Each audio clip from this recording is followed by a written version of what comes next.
I've made a whole series of videos on this Tisas 1911 carry double stack. I will link to a playlist in the description. Most of them are more technically focused on the upgrades and fine-tuning of the gun as well as the barrel porting work I did.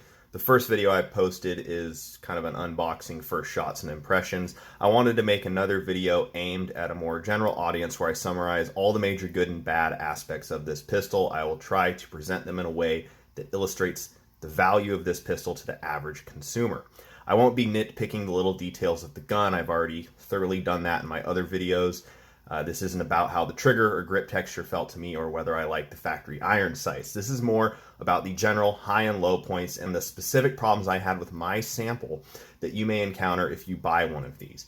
I will be speaking about this gun as it comes out of the box, unmodified, not as you see it here.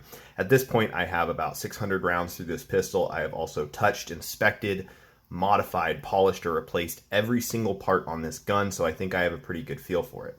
Let's get into it with what I think is good about this pistol. Right now, you can find these for anywhere between $620 and $750. I paid $750 for mine, and I'm pleased with it for that price.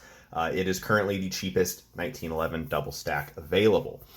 I feel the performance is right in line with that price point. It shoots like a cheap 1911 out of the box, which is what it is. It's fine, don't expect great performance. The pistol has been reliable and durable for me. It ran great right out of the box. Nothing I've done to it here was needed from a functionality standpoint.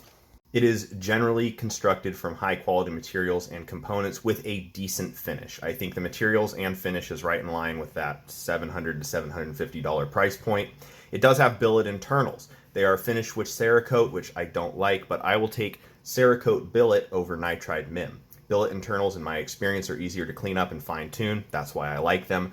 But don't be scared of MIM parts. If properly molded and heat treated, they will be plenty reliable and durable for the majority of use cases. However, I think the billet internals in this pistol do add a little bit of value. It is optics ready and it retains its iron sights with the optic mounted. I think any new production pistol should have an optic mounting platform of some type. I wouldn't have bought this if it didn't.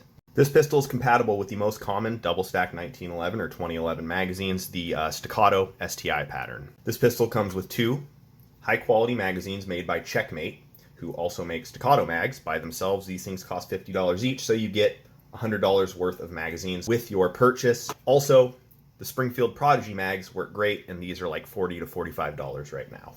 This separate frame and grip module are compatible with the most common 2011, staccato STI pattern parts. The internals, controls, and slide components are all 70 series 1911, depending on if you get this carry 4¼ inch model or the duty 5-inch model. Some parts will be specific to the Commander or government 1911 size, the barrel, recoil assembly, and barrel bushing. All that common parts interchangeability means that there are a ton of options to customize and upgrade this pistol however you want with whatever budget you have. This gun is a great platform for upgrades, especially if you can do the work yourself like I can. I think the ability to build this pistol however you want and have it come out cheaper than a staccato adds a lot to its value proposition, even if you have to pay someone else to do the work. Okay, those are the major high points of this pistol as I see it in regards to the budget double stack 1911 market. Now the bad, I'm going to start with the two biggest issues I had with my pistol that absolutely needed attention.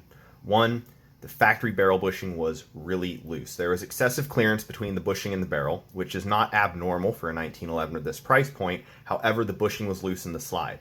This negatively affected the accuracy of the pistol, but the bigger issue is that it may wear out the slide over time. If it does, it could get bad enough that the slide needs replaced. If you get one of these pistols, I highly recommend checking the barrel bushing fit, and if it is loose in the slide like mine was, get one properly fit. It's a $25 part, but absolutely requires gunsmith installation and fitting.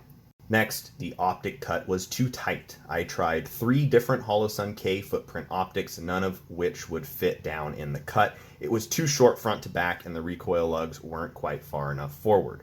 Not a huge deal for me. 20 minutes with a file and some cold blue, and I had my optic mounted. However, for most people, this is a gunsmith fix, or you're sending your gun back to Tisas, which really sucks. You probably wouldn't notice this next one unless you went to replace some parts, but as I mentioned, I think the ability to cheaply upgrade this pistol is a big part of its value proposition. I went to replace the factory grip safety and found that there was excessive clearance between the mainspring housing and the bottom of the grip safety. It wouldn't retain the new grip safety and it could just flop out the back. I found that the holes for the grip module screws in either the frame or the grip module are not quite in the right place. That means the grip module sits lower in relation to the frame than it should, and you can see a gap right here. I also believe the mainspring housing pinhole is drilled a little bit too low in the grip module, and I measured the mainspring housing and it's also a little bit short. The three aforementioned issues bring me to the biggest problem that I've had with this pistol. On this sample, the fit, tolerancing, and quality control is generally not good. I know this is a newer pistol design for Tisas, so there will be some growing pains in their manufacturing line and quality control. I can honestly see how they missed some critical tolerances on the grip module and the optics cut if those are newer to them. But they've been making 1911s for a long time, so the fit of the barrel bushing and the slide was absolutely unacceptable. Lastly, and this one's more of an annoyance than anything, and some people may not even care about it, but it does kind of suck.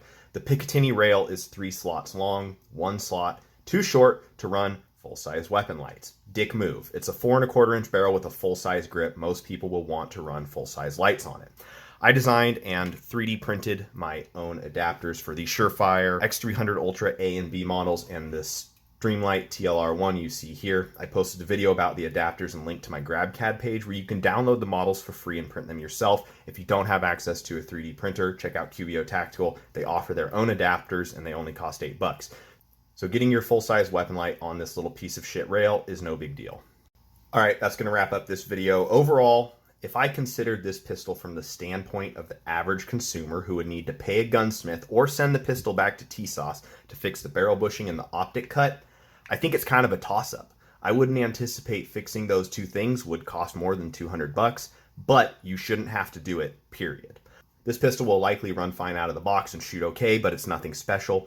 Keep in mind, my sample size is 1, so the pistol you buy may or may not have the same issues, but if the general fit and tolerancing on my pistol is this bad, I would anticipate seeing it on others as well. Tisas, if you're watching, fix your slide milling and bushing fit. It sucks. Fix your optic footprint tolerancing, and build this gun on a damn 4-slot Picatinny rail frame.